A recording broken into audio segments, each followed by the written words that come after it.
Hey there, welcome back. This is Breathe and Budget. My name is Taryn. We talk about all things finance related on this channel, including how I use the zero-based budget method, cash envelopes, and fun savings challenges to meet our financial goals. So if any of that is of interest to you, go ahead and hit that subscribe button, join our community here, and let's get into today's video.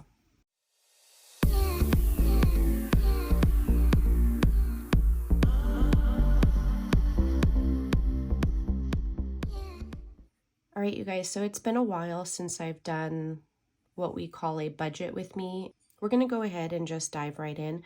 I do use the Budget by Paycheck workbook by the Budget Mom. I have the full-size book, but I just printed a sheet for the sake of the video for the month of April, and I will show you how I tweak it to meet my needs. So for the month of April, I received 2 checks. My husband receives 2 checks. So my first one it included overtime from when I worked the election. So it's not normally $2,557. It is normally a little bit less, but I had the overtime. My husband's first check of the month included a bonus because it's never this high. This is $3,428. Normally we're working with about $2,700, $2,733.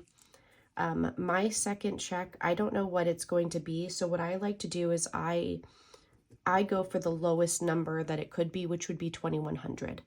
So if it's more, great. And I just let it go into my checking account cushion. And if it's a little bit less, that's okay, because our checking account cushion can cover it. And then I'm just assuming that my husband's second check will be that $2,733 that we're used to seeing. So let's go ahead and just add that up really quick. So that's $10,818. This is by far more than what we normally receive. So I know that we are truly blessed, and it's definitely taken us a long time to get to this point. There were several years where employment was difficult to come by for us, and we had to use government assistance. So I know that some people have made comments that are more like, you're just showing off. No, I'm not. This was hard work. This was years of hard work. This was me furthering my education to get a higher paying job. This was grit, sweat, tears. I wouldn't say blood because we didn't shed any blood for it, but we have come a long way. Okay. So my husband and I very much deserve where we are. And it is not just by way of privilege.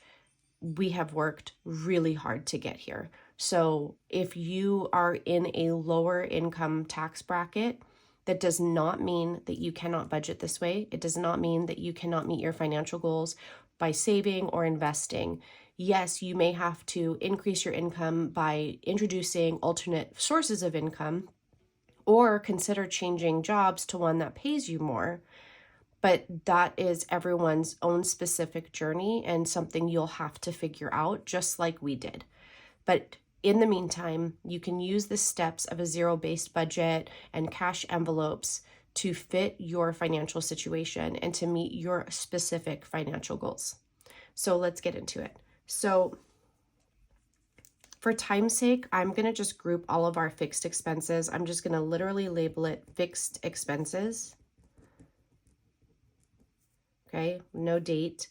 Let me zoom in just a little bit. So fixed expenses, this will include our mortgage, car payment, the gas company, our solar panels, our internet, and then miscellaneous subscriptions that we have, for example, like Six Flags or Google Photos or the iCloud, T-Mobile, our cell phone, and then Movie Club.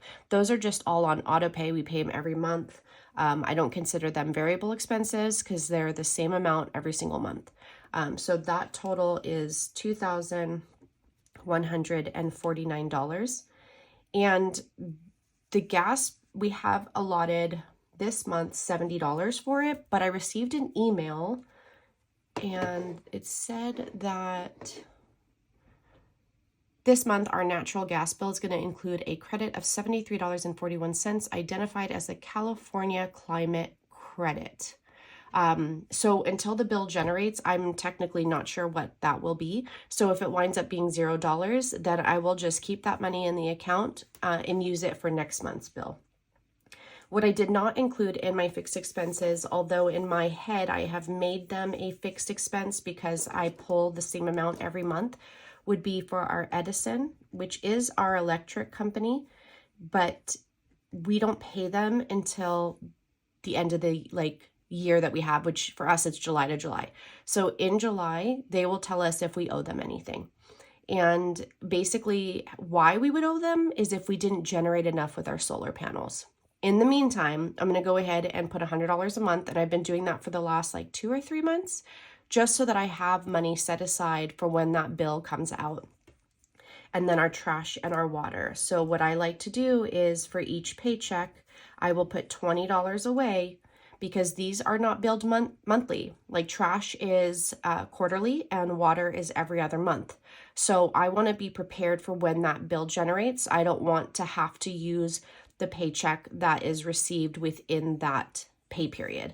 I would rather just have the money ready to go. So if we do $20 a check, so that'll be 4 checks, it'll be $80 each. Okay, so that is it right here for the fixed expenses. Normally it takes up this whole thing, but I've just lumped them all together. So let's go ahead and add that up. So that's $2,409. So here's where my friction erasable pen comes in handy, because as I'm creating my budget, sometimes depending on what's left over, I come back to this section and I add what we're going to leave as our checking account cushion, or what I'm going to leave in the account until I decide what I want to do with it. So for example, his extra that he got, I have not decided what we're doing with it yet. We have not decided what we're doing with it yet. So more than likely, it'll just be labeled here as checking account cushion, and it'll stay in our account until we decide that. But the reason it has to be on here is because we are doing what we call a zero-based budget. We're taking all of our dollars and we're assigning a job to every dollar until we get to zero. That's a zero-based budget. So I would still have to account for it, but it'll be by way of putting checking account cushion and then whatever that amount is. So for right now, I'm going to just put the 2,409 in an erasable pen. That way I can make adjustments as we go. Okay, so that leaves us with 8,409. Okay, so now we want to get into what people call the variable expenses. For me, I have created an amount that we're comfortable with. So in my head, it's like a fixed expense. Like I'm going to use this amount every single month. For groceries and gas, we've had to adjust it over the years just because of inflation.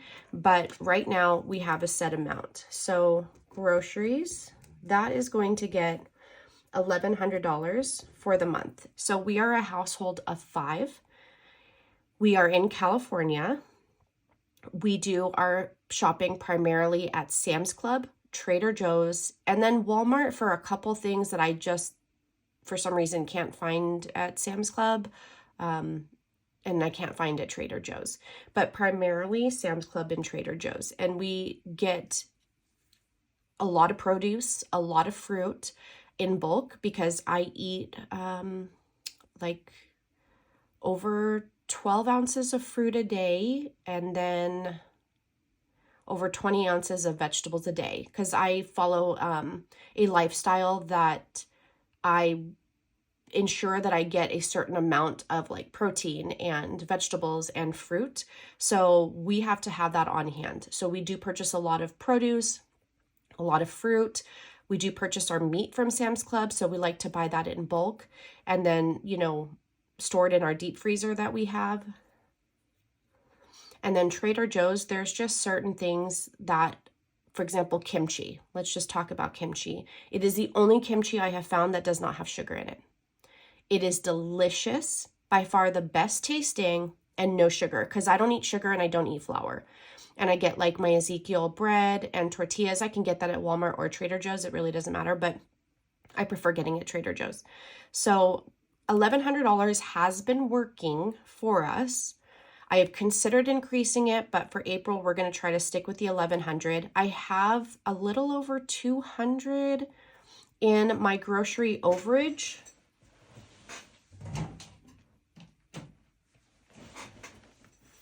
So this is my high priority binder, and it's something I recommend everyone do when you're going through and doing your budget, is looking at your categories, looking at what your savings goals are. So this is my grocery overage. So if we go over the 1,100, we have this to cover us. We have 150, 70, 90, 210, 220, 230, 240. I want to try to get this to 300, so we're going to add a little bit, and I haven't had to touch it, but it's there. So almost 250 is sitting there for us to use should we need to. So 1,100 is what we're going to stick with. So far it's been working. For gas for the month, we're going to do $800. So basically what I do is for each paycheck, I'll put $200 towards our gas card, and we just use it as we need it. And if we don't use it all, it just rolls over.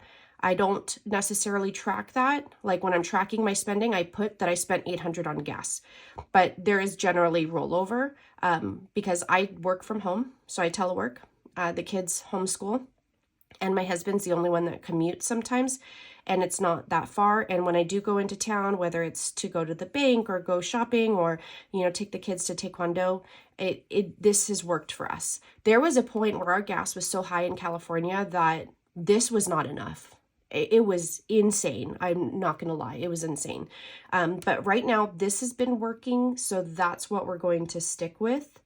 And then let me get my highlighter. So I like to make note that these two, and let me explain that. This video is going to be lengthy just because I'm really going to try to explain how we do things. So these fixed expenses here, I'm going to put that there. And then these two, I'll put that there and I'll show you why. Whoops. Those stay in the bank. We do not cash stuff for that. So this stays in our main checking. So I'm just going to put checking. Okay. Then these two, these go to our Ally checking. Okay. We have a specific debit card only for groceries and gasoline. Reason I do this is because I am married. I budget with a spouse. He needs to be able to access these funds as well. So I will just make a transfer from our regular checking to Ally. And whenever he needs to pick up, which he normally doesn't, I normally do all the grocery shopping, whether I'm ordering online and having him pick up. But if there's times where I'm like, can you pick up eggs on your way or milk? He'll use the food card is what we call it, or the gas card, depending on what our purchase is. And if he needs to get gas, he can use that card. Although we do use Gas Buddy. The problem is I'm still trying to figure out whether we can have two cards linked to the same Gas Buddy. Right now, we just have the one. So I'm the one that primarily uses it. But we like to get our gas either at Sam's Club or we use Gas Buddy, which is an app, and it's linked in every description of all my videos. But basically, it tells you local stations around you, tells you how much their gas is, and it'll also tell you if there's ones that they're giving you a discount on. So you're going to the gas station, you're using your Gas Buddy card, and the receipt and the amount that you see on the pump is actually not the final amount they charge you. You'll get an email that tells you saved $2, $3, whatever it is, and this was your charge. This was your total. So it's less than what they're charging at the pump. So I do recommend Gas Buddy if you don't purchase your gas at like a club like Sam's Club or Costco. But I do both. So it's either like Circle K or Sam's Club, and it just depends on where I'm at and, what's cheaper. Because we're in a very like rural, I hate that word, area. So it's like if I'm near Circle K, I'm not driving to Sam's Club to get gas. I'm getting gas at Circle K. All right, so that's how I do that. These fixed expenses stay in our checking account. For the most part, they're on auto pay, like just the company will charge my card. So this stays in there to cover those bills. But in addition, my checking account cushion, which I'm going to be creating a savings challenge, because I think if that's what everyone needs to do. If you're just starting, the first savings goal you need to have is $1,000. This is not an emergency fund. This is not something you'll use if you have an emergency. You need to build that separately. But just to get started, like when I started my journey in 2020, the first thing I did was I saved $1,000. That then became my checking account cushion. That also became, in my head, a non-negotiable. If I had to touch it, I replenished it right away with my next check. There's nothing about my account that should go under $1,000 ever. And the reason I'm very much tied to that concept is I'm the person whose account was constantly overdrawn, where I was afraid to look at my checking account, afraid to see the overdraft fee, the person calling the bank saying, I'm so sorry, giving whatever excuse I could come up with for them to reverse it. Sometimes they did, sometimes they didn't. But the amount of stress that took on me, the lack of sleep, the worry, I mean, I don't ever want to go back to that. So that $1,000 cushion is a non-negotiable. That will always be in my life. I am married to it. So moving right along, after gasoline, we have our personal spending. So this is a variable expense because I have altered this amount. We have gone from my husband doing like $200 a month to now $400 a month. Myself was $200 a month to now we're doing $300 a month. So for us right now, it's $700. Like out of our income, which I feel is a good amount, I'm very proud of ourselves. We only give ourselves $700 for personal spending. Yes, there's other money going towards our goals and you'll see that. But this is don't ask, don't tell. Not like secretive, but just more like, I don't care what he spends his on. He doesn't care what I spend mine on. But by the way, if you guys are not new to my channel, you 100% know I don't touch mine and I use it to play savings challenge games because that is far more fun. And to me, it's like my own, like the way I want to spend it, if that makes sense. But this is personal spending. If I need to pull from it, we can. My husband, it's been tough. Budgeting with a spouse is not easy. I mean, there were times where he's like, we make so much money, like, where is it going? And I really had to sit down and tell him, like, look, from where we were to where we are, would you ever want to go back? You know what I mean? We had to have that like family meeting, really sit down and talk about it. And the other day I was laughing at him because I was like, yeah, your allowance, because we call his $100 a week allowance, and his coworkers are like, I know how much you get. You only get $100 a week. And it's just fun and games. But I told him, I said, in all honesty, I have to budget this way because if we let you do it, you'd be spending money left and right. I think he's a true spender. And I'm so glad because he admitted it. He's like, yeah, but we would be having fun.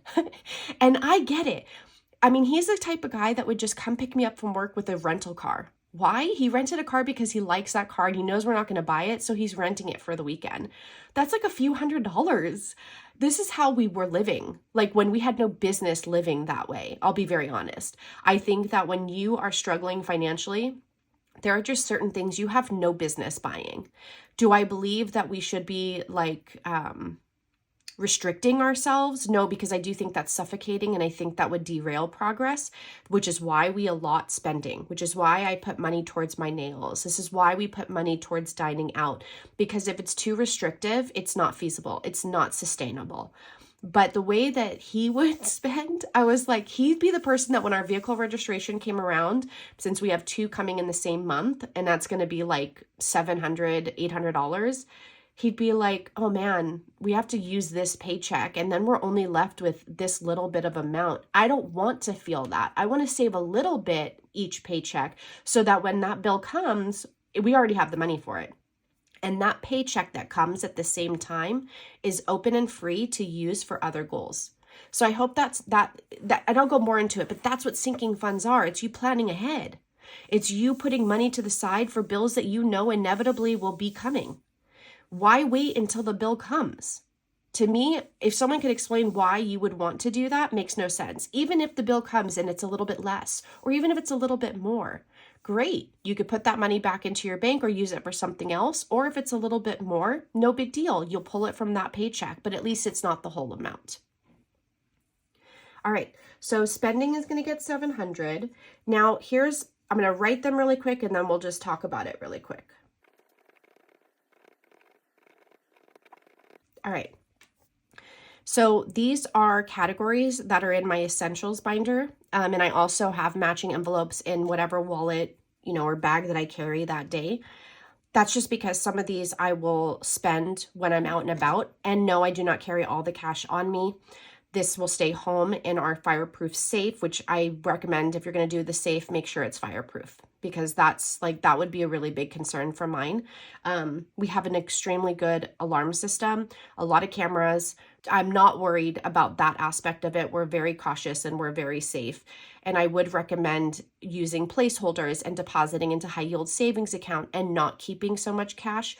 But there is magic to pulling cash and tangibly putting it into the category, into the envelope. Even placeholders do the same psychological thing. So it works out. So for these categories, these are ones that I focus on every single month. Household and toiletries, I'm capping at 300.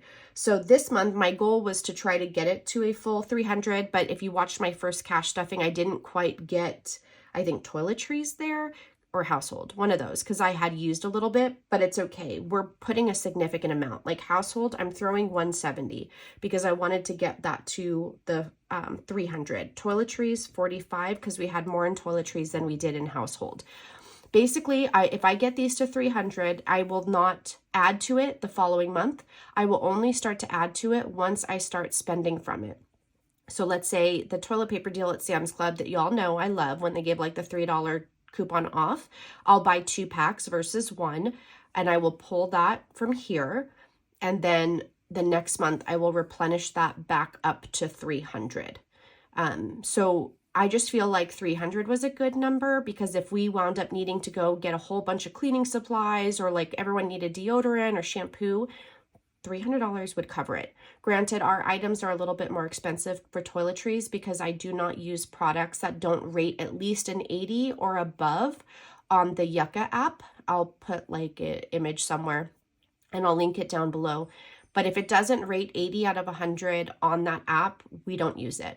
We have literally discarded things that are rated bad, like very bad on that app, and we are slowly introducing items that don't mess with our endocrine system and that are not carcinogenics. So to me, that's super important. And I think everyone should be moving towards cleaner products, but I'll tell you, they're not cheap. Some of them are decent. You're like, where has this been my whole life? But some are like, okay, you're spending a little bit more on that product, but you really need to think about it as you're investing in your health. All right, moving along, pets, $200.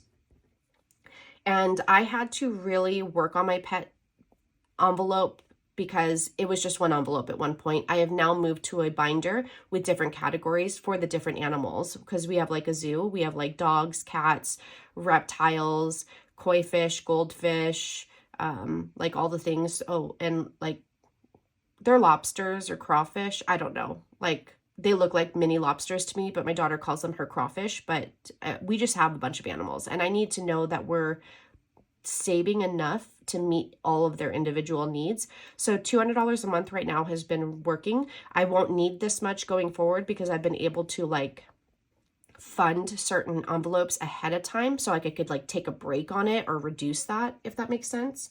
Kids normally get 100 for the month, but I did 120 this month. This is not what we use to take care of our kids. Like you see all these other things, this is providing for my children. This is literally like on Easter, we went to an ice cream shop. I'll post a picture up. You'll see me using my cash envelope for what I have labeled as munchkins for that. Like they wanted ice cream. That's what we used it for. If we're at Target and River's like, can I get a mini brand? Sure. This is a sure, why not? That's what this is. Like, sure, why not? Sometimes we'll use it to help eat out if they want to eat out, because they love doing it just as much as we do. But this is just a little bit extra that's geared towards doing what the kids want to do. This is not what provides for them. So I've had people question that. So let's just, make sure we clear up the air before I get comments, about that. Okay, moving right along to dining out. We are going to do 300 for the whole month. The goal is to try to stay within that budget. Or if we go over budget, then we will have to pull that from like our personal spending, or let's say the kids want to eat out instead of like eating dinner at home, we might pull it from there. I am adding $30 to miscellaneous. I never used to have a miscellaneous envelope because I always felt like I had enough categories that I had touched on everything, but no matter what you do, there's always something you did not foresee, nothing that you could anticipate, totally random. So I did create a miscellaneous. Date night, we already have $200, so I'm not adding to that at all this month. Okay, so those are my variable expenses. And then we move into like our sinking funds. So what I like to do, and I'm gonna zoom you out just a little. You might hear Atlas's little pitter patters because he's in my office. He just walked in. Normally I record with the door shut, but not today. So when I'm creating my budget, I like to have my binders nearby, because what I will do, and I hope this isn't too zoomed in, I will go through, hopefully you guys can see, let me reposition, and I will look at all the categories, okay? So that helps me ensure that I'm hitting all of the categories. And then, oh, you know what I forgot over here? I forgot to put my nails. I had added date night, like to say that I wasn't going to add anything, but I forgot to add for the nails. Hold on. Okay, so I use the tape whiteout. These are my favorite. Okay, so let's add that. I forgot about that. Nails, and because we are going to be getting it done for me and my daughter, not just myself, I'm gonna add $260 for the month. And let's just do a quick add up of this. One moment. Okay, 3,725.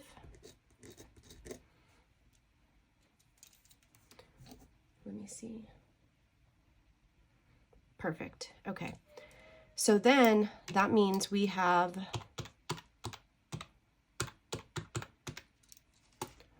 $4,684 left that we will bring over towards our sinking funds. So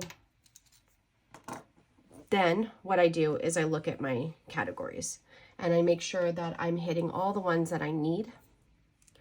So vehicle registration, I'm gonna go ahead and like zoom you in, like not zoom you in, speed you through writing the categories.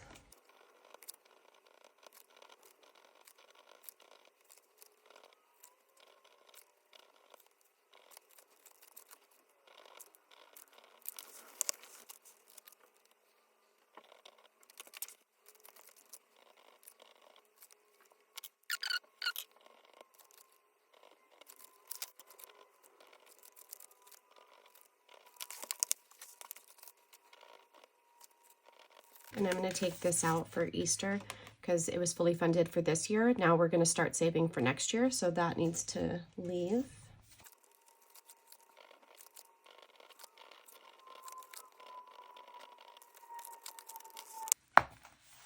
Then for my savings challenges, I like to look and I like to add all this up.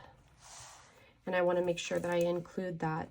So 52-week savings.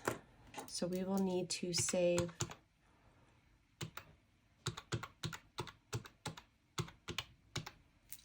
$62. Let me just go ahead and write that now. So I know that I need to designate $62 to fulfill April. And then because I have dedicated to doing the bookmark challenge by Abundant Gains, I like to look at what I'll need to save. So it'll be $60 for the month of April. If I can do the bonus, I will, but I'm okay if I don't. So I'm going to put $60 for the bookmark challenge. So let's go ahead and plug in some amounts. So vehicle registration, we always put $100. So we're going to do that.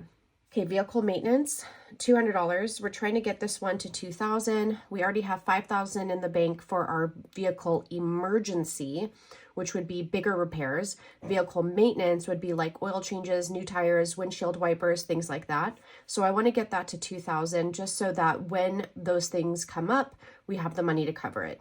This is our AAA. We are like a premium member or whatnot. So that's $144 a year. That's due in May. We've already paid it. So now I'm just putting $15 a month to make sure that we have enough for next year. Allstate, I can't remember if I think I did. I chose to just put 100 towards it. That's going to be due in June or July. This is insurance specifically for the Can-Am Ryker because it's a bike. My husband calls it his tricycle because it has 3 wheels. But I'm like, can you just call it a bike? He's like, bike, buy for 2. Like, it's a tricycle. And I'm like, okay, whatever. I stand corrected. So that's like $900 something a year just to insure his tricycle. But it's fine. We've been able to just cash flow it and, you know, no big deal. We're considering shopping around. But so far, Allstate has been the best price, but I don't know. It doesn't hurt to check. Here's your PSA in this video. Call other companies and see if you can get a better rate, whether it's your cell phone company, your cable company, I don't care what it is. Call and see if you can get a better rate. And then call the company and say, hey, I found a better rate. I'm going to be switching. Can you cancel? And they'll be like, what did you get offered? And then they'll match you or give you better. All these things actually do happen in real life, by the way, not just like in the movies. All right, car insurance, I'm going to go ahead and I'm going to put $200. This is for car insurance for the girls, which, I mean, they might also ask me for like a piece of my soul. I don't know. Or maybe my voice, like Ariel. I have no idea. That's going to be super expensive. All right, car detailing, I'm going to add $10. We already have, I think, $200 in there. We are just going to add a little bit now. We have enough to get at least my car done, and then his car probably won't get done until like next year. I'd like to get a full detail closer towards summer when it's not we're supposed to be in spring, but man, we had snow today. I woke up to the news saying that we had snow. It didn't stick, but I'm like, okay, it's spring, is it winter? I'm not really sure. Toothless, that is the Toyota TRD, named it after one of our favorite movies, if you know what that is. And then our earthquake policy, always $100, and we're in California, so this is a must. Homeowners insurance, if you're in California, does not cover earthquake damage. And if you haven't noticed, we've been rocking and rolling, and I really don't foresee that stopping. I see a bigger one coming, and I don't say that to scare everyone. I say that to just put a little fire under your butt to get prepared. So if you don't already have an emergency kit, please do. I have some of these linked in my Amazon storefront, the things that I have purchased to keep here, and then also look into earthquake policy if you're a homeowner. Okay, home warranty. So basically we signed up for Home Shield warranty. I'm going to pay for the entire year up front. So that's going to be $343. I'm going to pay for the year right now. And then next month in May, I will take that $343, I will divide it by 12.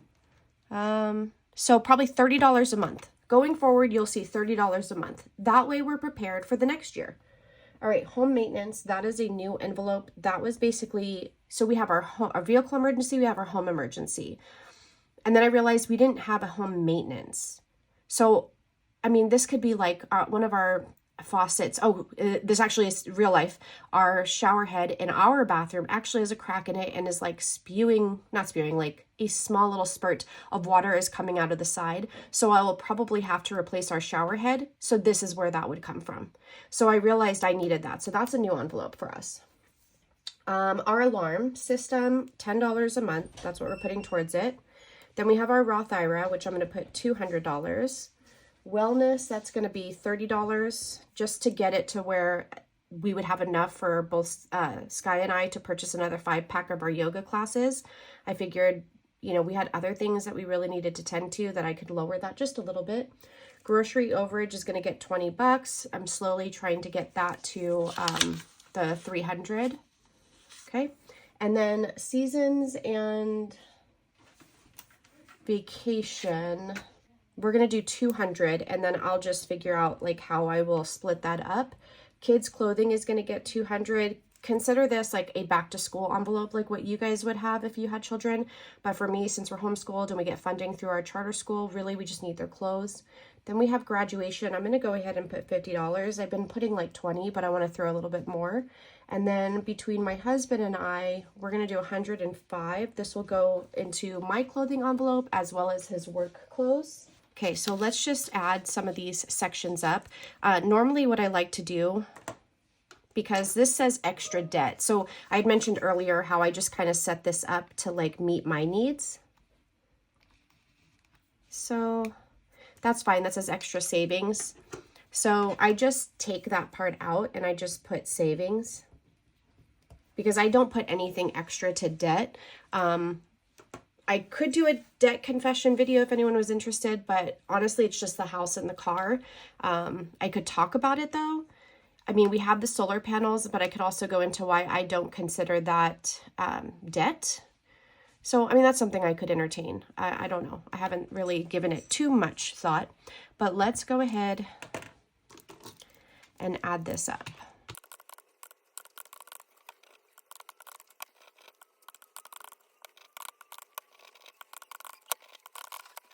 Okay, so after adding all of that up, it looks like I'm left with 2,691, which I will bring over to this side, 2,691.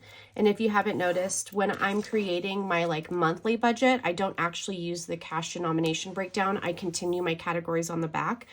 And then in my actual budget by paycheck workbook, since she gives you 5 of the breakdown sheets, we use 4 of them, 1 for each check, and on those, I do the breakdown here. I will also use the one that's available in my shop if I don't want to deal with the whole book. I'll tell you, I love her system and I love her book, and I know that she has redesigned it for this coming, I think fall is when it'll be released. I can't wait to see what she's done with it because I know that myself included, so many people have asked that she like minimize it or make an A5 size, and I kind of hope she does. I think every page in her book is completely valuable, and I wish that I took advantage of it more often, to be honest. But sometimes I like just dealing with like the one sheet.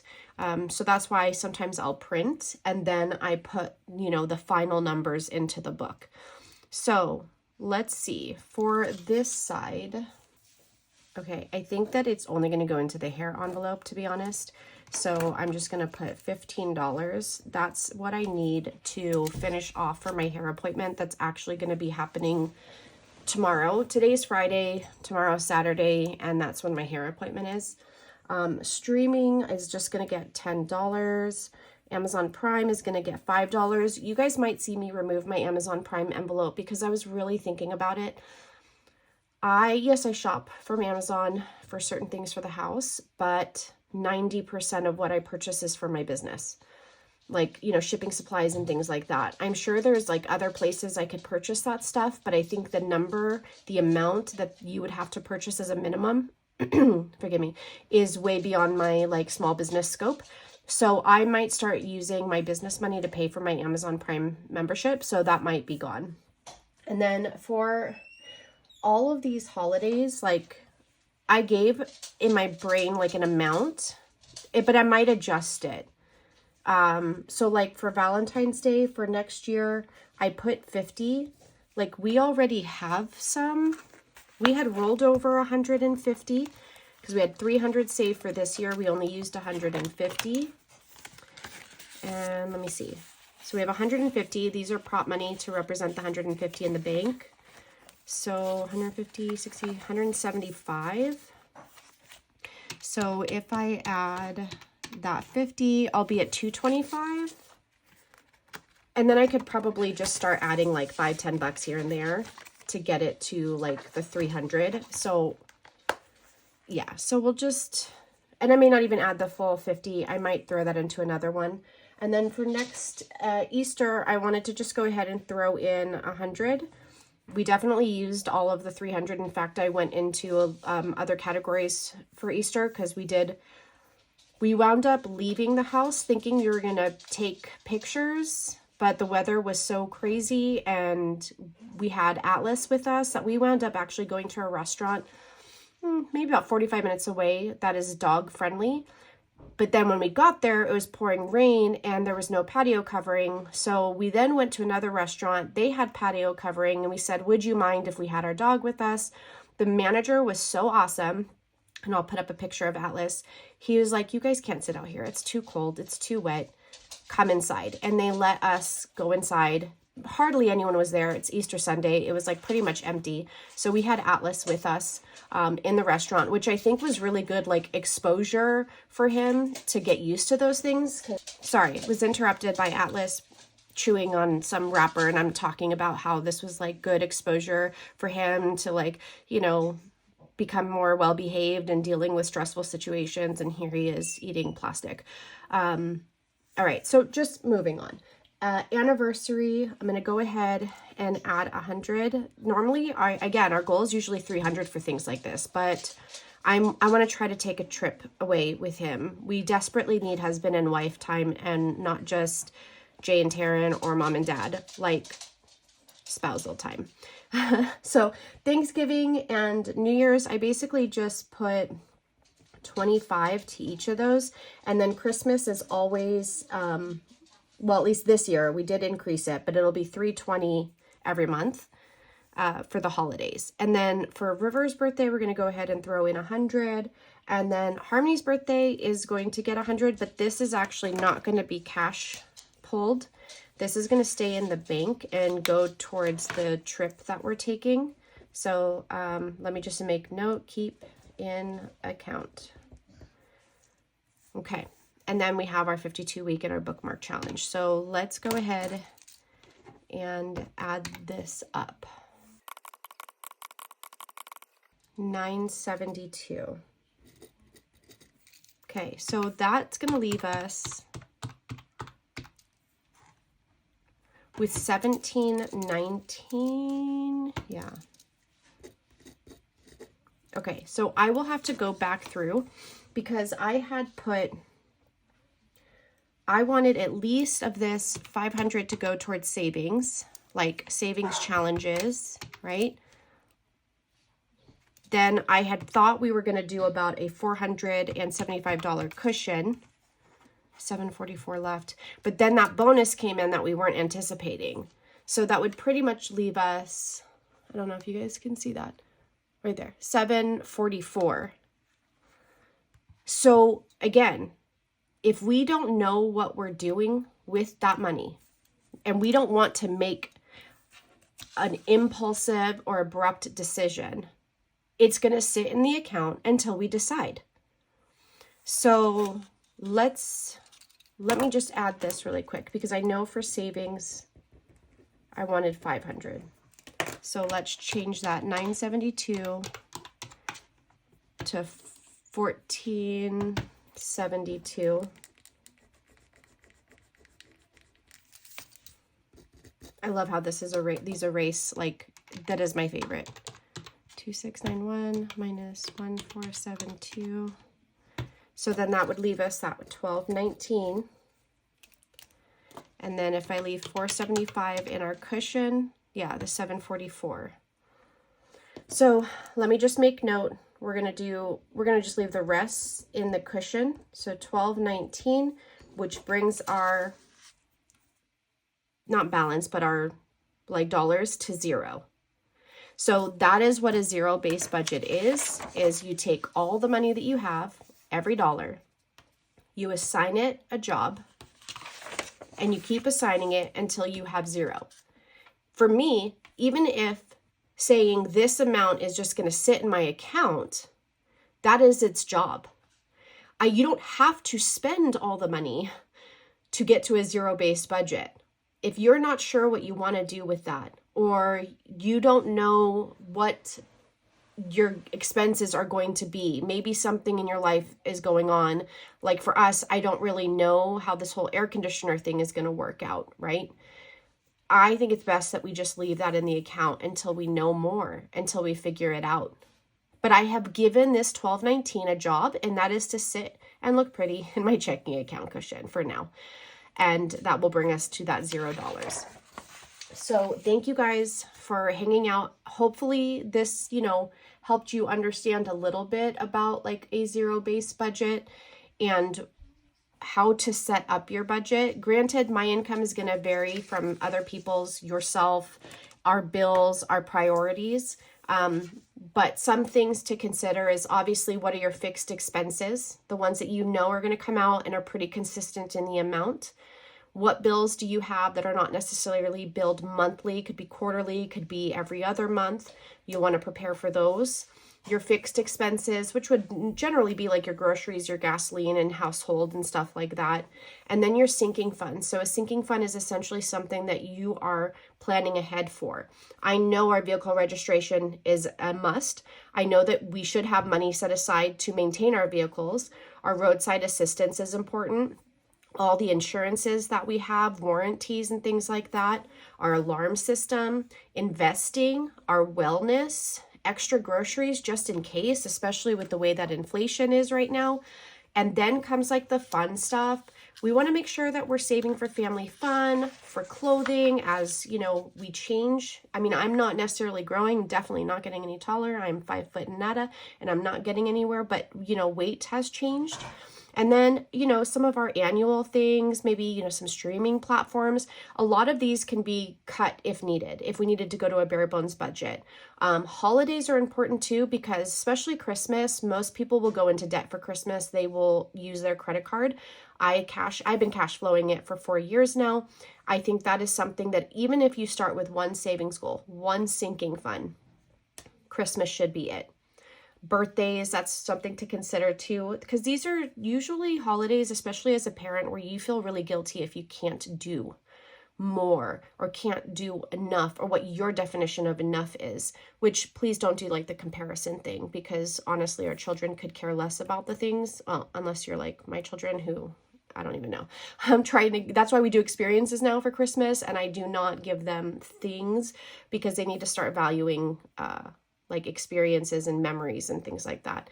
But really they just want your presents. And I mean like your physical presents, not like presents to unwrap. Yeah, that word could have been taken either way in whatever context. But those are things to think about. And then obviously just savings, just regular random savings where maybe you don't necessarily have a goal for it yet. For me, I was trying to save for our 6-month emergency fund. Basically, if we lost our income, we'd be able to cover our bills for 6 months. But then we're thinking we might need to replace our air conditioning unit. Sorry for that loud noise.